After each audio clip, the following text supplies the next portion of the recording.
When you walk into a room to tell someone that their loved one has died, it's more than just a list of bullet points you've memorized.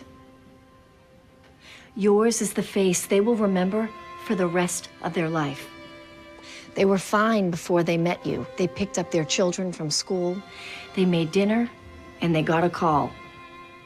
The police showed up at their door and brought them here with those children to this room so that you can give them the worst news of their entire life. You are changing this person's life forever. You are responsible for this moment. For the instant that person goes from wife to widow is you. All you, nobody but you. So this person isn't an inconvenience. They are not a box on a list to be checked off. You are a part of their life now. Your words, your face. So take that seriously and recognize the importance of your role. And respect the fact that that person's pain is the biggest thing in the room. You got it? I really felt very good about my clinical skills. I had sort of achieved a level where I felt good about myself. And I remember taking care of this critically ill child for probably a month in the hospital. And then one night he was essentially dying. I had nothing else to offer him. And I didn't know what to do about that. I didn't know what I was saying. I tripped over myself in language. I made things worse. As I began to go into neonatology, I knew that I was going to frequently have to break bad news to families, and that was a source of a lot of anxiety for me. I tried to watch as many physicians give bad news as possible. And there were certain patterns between the physicians who did it well and the physicians who didn't do it well. And I started to realize that this is a skill that could actually be taught. The Breaking Bad News model consists of three components. The first component involves improvisational role-playing using professional actors to teach young physicians how to communicate compassionately bad or tragic news to their patients. What's unique about this program is that we've given the actors the latitude to react in response to how the resident delivers the news. And they're free to take it in any direction they want.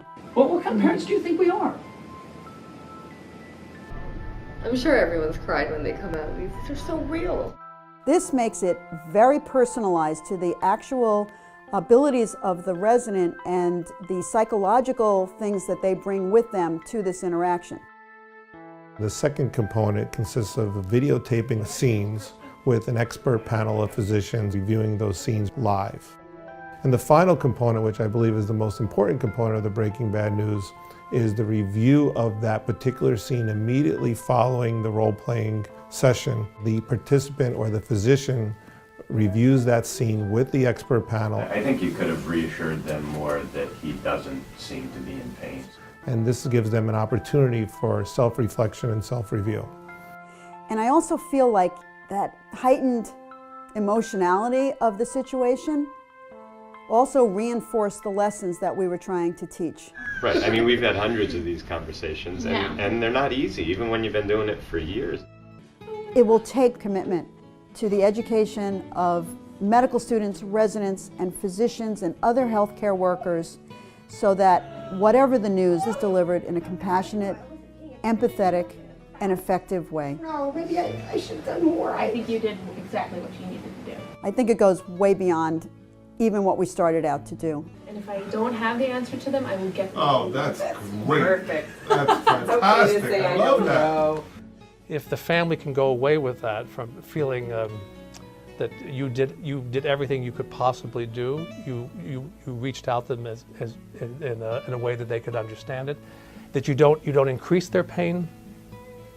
They'll always have the sadness over the loss or over the diagnosis, but they feel it was a shared experience and that you connected with them at some level, and that will become a very positive experience. The truth is that I really did come to medicine to be in a specialty and be in a part of people's lives to really be able to talk to them. It seems almost cruel to give residents training in everything else in medicine, and when this very important thing comes up, really there's no experience and even no guidance. And so I think it's not a luxury to do something like this. It really is a necessity.